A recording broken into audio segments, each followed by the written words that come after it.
Udumo kuNkulunkulu kweliphezulu nokuthula emhlabeni kubantu abathokozelwa nguye. UJesu Kristu inkosi. Siyambonga uNkulunkulu wethu kakhulu, siyamdumisa bangcwele ukuba siphinde sihlangane. Babunzi bami ngiyakubingelela ngithi uJesu Kristu inkosi. Isivumo sethu lesi akusona isiqubulo, kodwa isivumo esisithola kwabaseFilipi chapter 2 verse 11. Nezilimi zonke zivume ngokuthi uJesu Kristu inkosi. Leli gama libhalwe ngama-capital letters. Ngakho-ke uma ngithi uJesu Kristu inkosi, nawe ubothi uJesu Kristu inkosi. Ungasho ukuthi uJesu uyinkosi, thana uJesu Kristu uyinkosi. Ngoba lokho kuguqisa amadolo asezulwini, kuguqisa amadolo emhlabeni, kuguqisa amadolo nangaphansi komhlaba. Kuba isimanga-ke uyamosha uJesu Kristu inkosi, kodwa wena uguqi mawuthandaza. Kwenziwa yini lokho? Awuguqi ngani mawuthandaza? Uguqa ngoba unabazalwane abazana nawe, kodwa mawususa ebandleni lakho awuguqi, kodwa uphuma lapho uthi uJesu Kristu inkosi. Uyazibona ukuthi uyixoki, uyiphiqiphiqi. Abathi uJesu Kristu inkosi baguqisa amadolo. Kuqala wabo aguqe, ngoba kusiza ukuthi uguqisa wabanye awakhe engaguqile. Hayi into esikhulumayo ngomlomo asiphileni bafowethu. Iphile into oyikhulumayo. Musukhethe indawo ozoguqa kuzo. Ngaphandle uma kuthandaza umuntu ongamazi. Yabona-ke mina angihambi ngiguqa. Mama ake ngithi ngisemhlanganweni. Mase kuthiwa hayi ake sithandaze. Kuzothandaza usibani bani. Angiguqi ngoba angimazi ukuthi uthandaza muphi uNkulunkulu. Kodwa makuthandaza mina noma kuthandaza umuntu wasentabeni, ngiyaguqa. Angazi noma uyakuzwa lokho engikushoyo. Ayike bengikhuluma ngokuguqa nje negama elithi uJesu Kristu inkosi lingukusindiswa. Uthi uRoma 10 verse 9, uma uvuma ngomlomo wakho ukuthi uJesu Kristu inkosi uyasindiswa. So sivuma ngomlomo kube ngukusindiswa, sikholwe ngenhliziyo kube ngukulunga. Ayike sibe kuyisingeniso nje leso bafowethu, simbonga uNkulunkulu kakhulu, simdumisa ngakho konke akasenzele khona. Akekho njengaye, akekho ufana naye. Ake siguqeke sithandaze bese-ke singena enkonzweni yethu yosuku lwanamhlanje sisaqhubeka naso isihloko esithi ukukhuleka nokukholwa. Ukukhuleka nokukholwa. Ake sithandaze.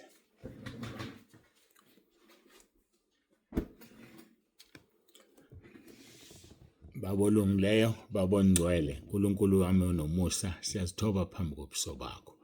uNkulunkulu wethu, udumo lonke lungolwakho, lukufanele izikhathi zingakabikho namanje kuze kube phakade. Siyakubonga-ke Nkosi ngalesi sikhathi, siyakudumisa.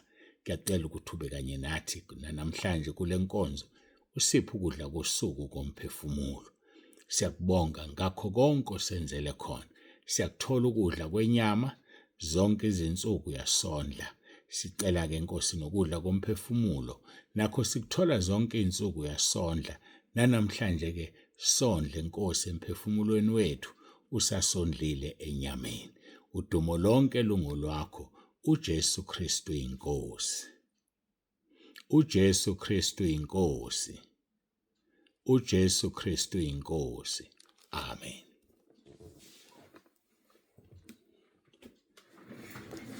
Simdumisa uNkulunkulu kakhulu, siyambonga bangcwele, akekho njengaye futhi akekho ufana naye. Uma sibheka izwi lethu elingumgogodla Marko chapter 11 verse 24, likubeka kucace lithi ngalokho ngithi kini konke nikukhulekelayo nenikucelayo, kholwani ukuthi nikwamukele niza kuba nakho. Konke nikukhulekelayo, konke nikucelayo. Kunabantu-ke abanenkinga yokuthi mabethandaza abaphendulwa, mabekhuleka abaphendulwa. Yiyo lento esizama ukuyilungisa ukuze uphendulwe phela. kholwa. Awukwazi ukukholwa ungalidilizile udonga. Awukwazi ukukholwa ungamvumeli uJesu ukuthi uyinkosi. Ngamanye amagama iprocess yokukholwa iqala ngokuthi uvume ukuthi uJesu Kristu uyinkosi ngokuthandaza abaseRoma 10 verse 9. Sinawo kumthandazo khona ekhaya lezwi sithandaza uRoma 10 verse 9. So lo mthandazo ke njoba sinawo uyathandaza nawe usho emva kwami. Ukhona na ku YouTube. Wenza kahle kakhulu simangalise senzeka ku YouTube. Bengazi ngizokhuluma ngalokho angubhekanga ukuthi uthini njengamanje amafigures.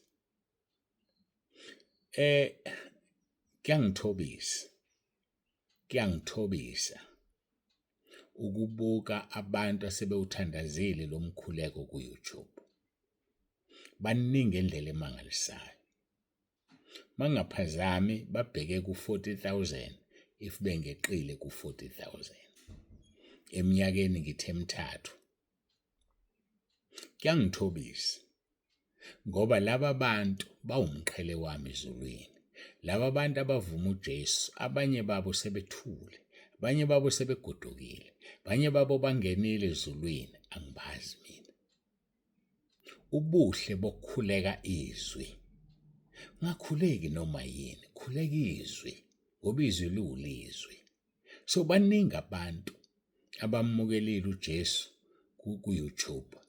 Bangaphezulu kwabantu engibamukelisa uJesu bukhoma. Ngiyambonga uNkulunkulu kakhulu ngevangeli anginikeze lona. Ngiyambonga kakhulu ngothanda angithanda ngalo nangomqhele angilungisele wona ezulwini ngoba ungisebenzisa kanjena nje kunomvuzo engizowuthola ezulwini. Ingakho ngiwutuba umzimba wami, ingakho ngilwa, ingakho ngimelana nesono, ingakho ngihlukene naso ngoba ngiyazi ukuthi ngibekela umqhele omkhulu kabi ezulwini. Ngenxa yendlela uNkulunkulu angisebenzisa ngayo. Kukuwena-ke ukuthi uyathanda wena akusebenzise noma awuthandi. Uyazinikela yini wena ekusetshenzisweni uNkulunkulu na? Uyazikhandla yini emsebenzini kaNkulunkulu? Noma uzikhandla kowomlungu oqashwe khona, noma uzikhandla kowakho okungenisela imali, akulona icala nalokho. Kodwa ungalindela okuhle kuNkulunkulu uma ungazikhandli ngokaNkulunkulu, uma uzikhandla ngokwasemhlabeni kuphela. Ngiyambonga uNkulunkulu ngendlela emangalisayo. Ngeke ukhona uma ngitshela namhlanje ngilale ngo-4 ekuseni ngingakaze ngilale. Angakalali namanje abukakafika ubuthongo. Bengitshela ukuthi ngizolala emini kodwa imini yami-ke inabantu babhukhile. Ngeke ngisalala obviously. Kodwa nje ngizama ukuyicacisa ukuthi angizange ngilale ngo-4 ekuseni. Ngilokhu ngiyiphushile ngoba besemaningi ama-messages emaningi nje afuna ukunakekelwa nokwenzelwa izinto. Yini ke lokho? Yilento ekhulunywa ngayo ku-2 Timothy chapter 2 verse 15. 2 Timothy chapter 2 verse 15. Lithi, khuthalela ukuba uziveze uthembekile kuNkulunkulu, isisebenzi esingenamahloni esiqondisa kahle izwi leqiniso. Khuthala. Iba umuntu okhuthele, othanda ukwenza umsebenzi kaNkulunkulu. Ngesikhathi uwenza uziveze kuNkulunkulu uthembekile. Uziveze kuNkulunkulu uyisisebenzi esingenayo amahloni, isisebenzi esingayigodli inkemba yasegazini. Akukhathalisekile ukuthi ingane yakho uyayizala. Akukhathalisekile ukuthi unkosikazi wakho. Akukhathalisekile ukuthi ubaba wasekhaya. If kufanele uyisebenzise inkemba eyizwi likaNkulunkulu, isebenzise ngoba uqale kusiya umuntu ogodla inkemba yakhe egazini. Uma uzototosa ngoba uthi unkosikazi wakho, noma uthi indoda yakho, noma uthi ingane zakho, uzoba senkingeni. Khuthalela ukuba uziveze uthembekile kuNkulunkulu, uyisisebenzi esingenayo amahloni esiqondisa kahle izwi leqiniso. Sonke sila emhlabeni sizisebenzi. Ngiyakhumbula khona bengikhuluma nabo ekuseni ngikwesinye isitolo ngiyothenga izinto zikagesi. khona lapho bejuba khona. So ke kwaba ingxoxo nje ethatheke kalula kodwa ngayishubisi. Ngathi sonke njengoba silaba bafowethu sizosebenza. Njengoba ubona umuntu ehambe eGoli eyosebenzela umndeni wakhe, mayibuya ngamaholide akhe balindele izinto ezinhle abantwana, afike engaphethe lutho. Isimanga leso. Baze bathi ke ngelinye ilanga omunye ubaba engabuyi njalo emsebenzini wakhe eGoli. Umama la esecasukile lokho embiza esephahlwa naseyinganeni. Athi hey ubaba wenu ulibele izifebe eGoli. Angazi ukuthi akasabuyi ngani. Phatha ubaba wenu ulibele izifebe eGoli. Kanti ingane encane yezo. Mayifika ubaba mhla ibuyile ithi ingane baba ungiphathelile ifebe. Umama phela uthi wena ulibele izifebe eGoli. Yona icabanga ukuthi isifebe into ethize emnandi noma usweet noma ikhekhe angazi. Wena ulibele yini la emhlabeni? Mawusubuyele ekhaya ezulwini, yini oyilibele oyenzayo la emhlabeni na? Malifika usuku lwakho lokugcina, uzofika uphetheni kuNkulunkulu Baba. Uzofika uphetheni endodaneni uJesu Kristu. Uzobe uhamba naye umoya ongcwele ngoba kuthiwa uzohlala kithi phakade. Ngesikhathi ubuyele ekhaya uzobe sekuwe noma uzobe sekushiyile. Yini ozobe uyiphethe? Noma uzobe uphethe ifebe njengoba lengane elindele ukuthi uyise uphethe ifebe. uNkulunkulu usazoyisa yonke imisebenzi kwahlulelweni. Yileyo naleyo into esiyenzile isazoyiswa kwahlulelweni. Qaphela ke ukuthi wenzani. Qaphela ukuthi awakha kanjani phezulu kwalesi sisekelo. Wakha ngotshani, wakha ngamaphepha, wakha ngeinhlanga, noma wakha ngegolide nesiliva namatshane enani elikhulu. Umsebenzi uhlolwa ngomlilo.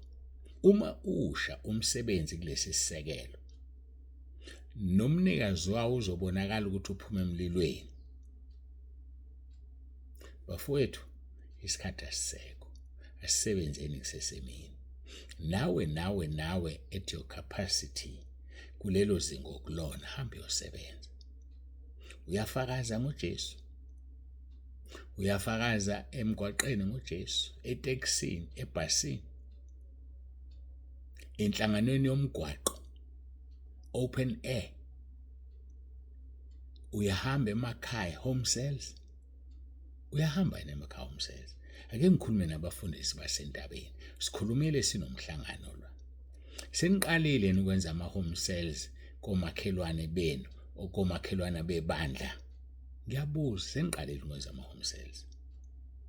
Usuqalile ukubavakashela abantwana bakaNkulunkulu. Uzofika uphethene ezulwini. Uphethe isikhulu uthi umfundisi, kodwa abantu abekho. Ziningi lezi inyanga usebenza. Awukakabi nabo abantu abadala abeqeka u10. Ngophela uma beqeka u10 abadala, sesibala abasha bese sibala izingane. Awugijima kalula ku30, 35. Uqhubeka ukhuphula inamba yabadala babe u20. Abasha babo, ingane zabo nabazukulu babo ugijima ku60 ngokuphazima kweso. Kodwa ngeke ugijime ku60 ungawenzi ama home cells. Ngeke ugijime ku60 ungashumayeli emabhasini nasemateksini nanoma ikuphi la ukhona. Uthi uJesu mayisehamba kuMarko 16:15, hambani nishumayele ivangeli lokuthula kukho konke okudaliweyo. Noma abe yini edaliwe shumayela. Kusho ukuthi nomhlabathi uhamba phezulu kwawo mawushumayela. Izihlahla uhamba phansi kwazo ushumayela. Noma yini edaliweyo uyashumayela nje wena. Sisazoma phambi kaNkulunkulu. Ukhuthalela ukuba uziveze uthembekile kuNkulunkulu isebenze singenamahloni siqondisa kahle izwi leqiniso. Mina liyangimotivate lelizwe. Yile lingenza ngingalali, elingenza ngikhuthale. Uma ngilalile ngisheshe ngivuke ngenxa yenu nangama messages enu. Ngiyazi ningumqhele wami ezulwini. So uma nginganiki service efanele, uma ngingaphendula ama messages enu ngesikhathi esifanele, nizodikila nihambe nithi ayisekho lento. So kufanele ngizidele, ngingalali, nginisebenzele, nginiseve. I have to serve you, nginikhonze. Ingakho ngihlale ngisho ngiyazi abangi-understand abanye abefundisi. Mangithi nina nibakhulu njengabazalwane siyanikhonza, ukunikhonza lokho engikwenzayo. Okuhle izwi lisobala, loyo mnqenyane yobamkhulu ezulwini. Abantu bathanda ukuba bakhulu emhlabeni, bazoba bancane ezulwini. Ake sibeni bancane bafowethu. Sisizane, serve one another. Kube intokozo kuwe ukwenzela omunye umuntu into enhle. Kube intokozo kuwe ukuwashela omunye umuntu. Mhlambe nihlezi ndaweni nibaningi, awulethela iwashing yakho ngokuwashela. Unomvuzo ezulwini. Lithi izwi lenkosi kwabaseKolose chapter 3, uma wenza utho ungakwenzeli umuntu, akube ngathi ukwenzela inkosi uJesu. Let us serve one another. Size omunye, mkhonze umzalwane. Licace kahle kumaHebheru 6 verse 10. uNkulunkulu akwayena ongalungile kuba khohlwe imisebenzi esiyenzile ngakule igama lakhe, sikhonza abangcwele, namanje sisabakhonza.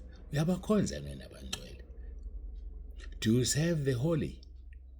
Bakhonze abangcwele, ubenzele okuhle. Babusisiwe abesifazane ababehamba nenkosi uJesu, Luka chapter 8. Kuthiwa inkosi uJesu ehamba nabafundi baye abayishumi 2. Kodwa babalwa nabesifazane ababekhona bebakhonza ngempahla yabo, okungukuthi makudinga ukwashwa babewasha, bewashela uJesu nabafundi. Benza ukudla, benzela uJesu nabafundi.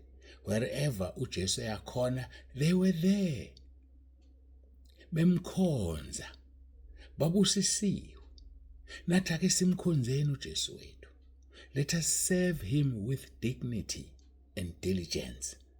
Asimkhonzeni, sinamathele kuye, umvuzo omkhulu ezulwini. Khuthalela ukuba uziveze uyisebenzi. Akusho lutho ukuthi usebenza, noma abe yini oyenzayo, khuthalela ukuba uziveze uyisebenzi esithembekile. Noma uklina ihlalo enkonzweni, noma ubeka ihlalo, noma uyashanela, noma uyamopa, noma uklina izindlu zangasese, noma uyapheka, noma uyaphaka ngenkonzo ezinkulu.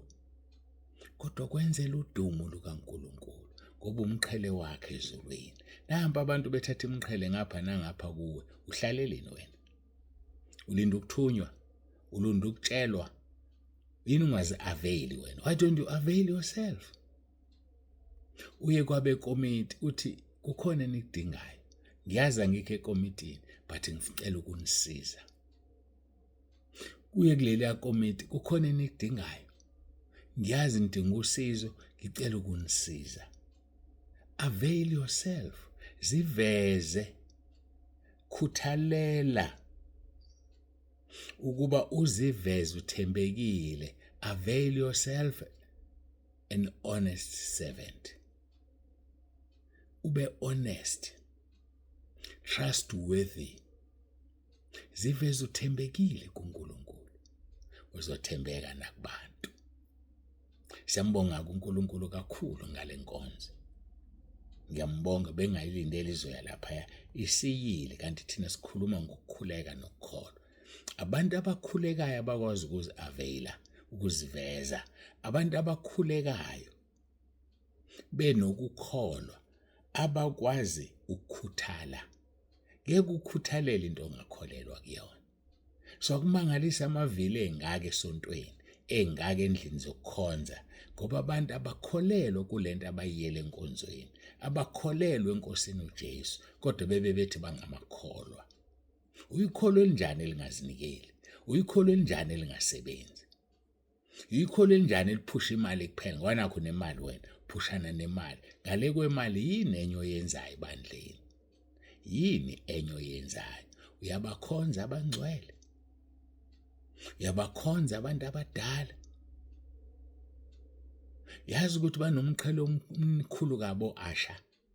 O-Asha banomqhele omkhulu ngendlela emangalisayo, because they serve others. Bayabakhonza abanye. bakuthathe bokuhlalisa lapha uzizwe ufudumele, uzizwe unentokomalo mhlawumbe indawo yokuqala ukuya, but ukuthathwa usiwe endaweni ozohlala kuyo comfortable kukwenza ufile kanjani? Bo asha bami, vukani, vukani, vukani.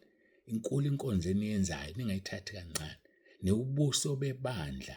Umuntu uma ephuma ehamba uphuma athi hey banothanda abantu balapha. Kanti usho asha kahle hle. Kuthi banothando. So neubuso bebandla. Ngokugcinwa inkosi sine meeting no Asha ngasekupheleni konyaka. Maduze nje ngizomemezela sizoba nomhlangano nabadumisi.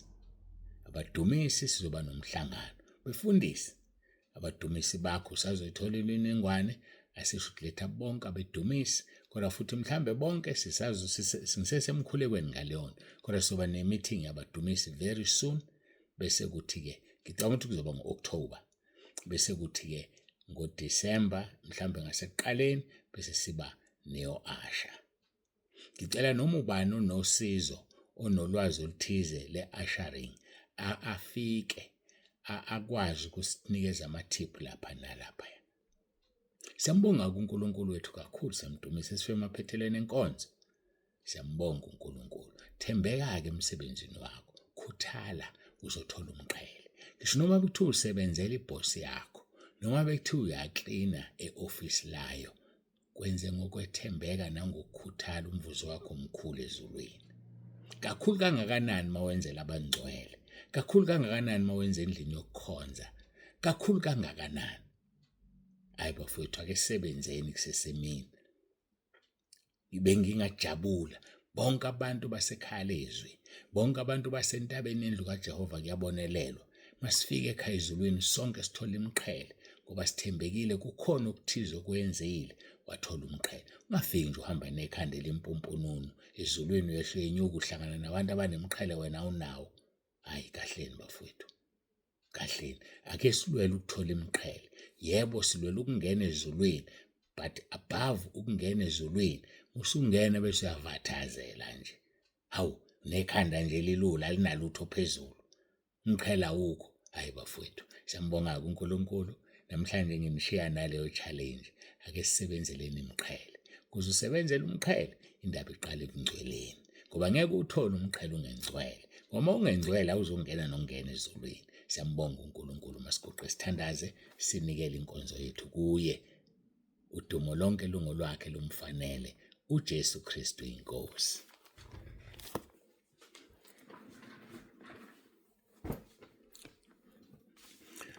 Baba wethu sezulwini, uNkulunkulu wethu onomusa, siyazithoba phambi kobuso bakho. Siyabonga uthando sithande ngalo, siyabonga ngale nkonzo.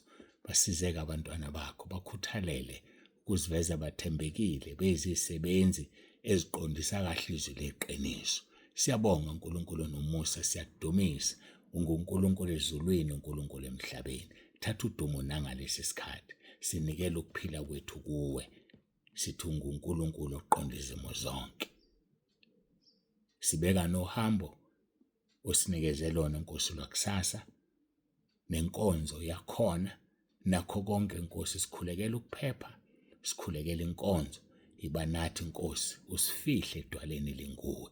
Sifafaze igazi lakho nalapho sizokhonzela khona, nalapho sobe sikhona siqalekise imimoya, amademoni, amadevil worshippers, ama-satanist awanasabelo. Endleleni siya noma sesibuya. Siyakubonga ke uNkulunkulu nomusa. Dumo lonke lungolwakho lukufanele uJesu Kristu inkosi. Amen.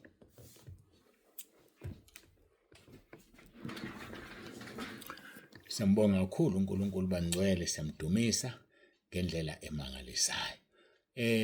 Bazokhala bathi akasitsheli babonsibande sifuna ukuhamba nathi. Bafowethu sesikoleni. Isikole lesi esibizwe kuso siqhelile kungama-hour athizeni kuyakhona siya esikoleni. So ke uma kuyiwe esikoleni kasikwazi ukufika siyithimba elikhulu siya esikoleni.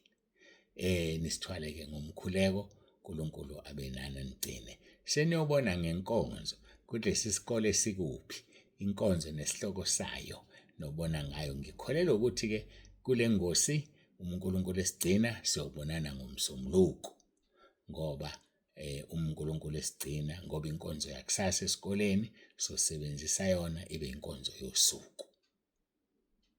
Siyambonga kuNkulunkulu uJesu Kristu inkosi. Baba uNsibande uyavalelisa, nginithanda nonke emakhaya.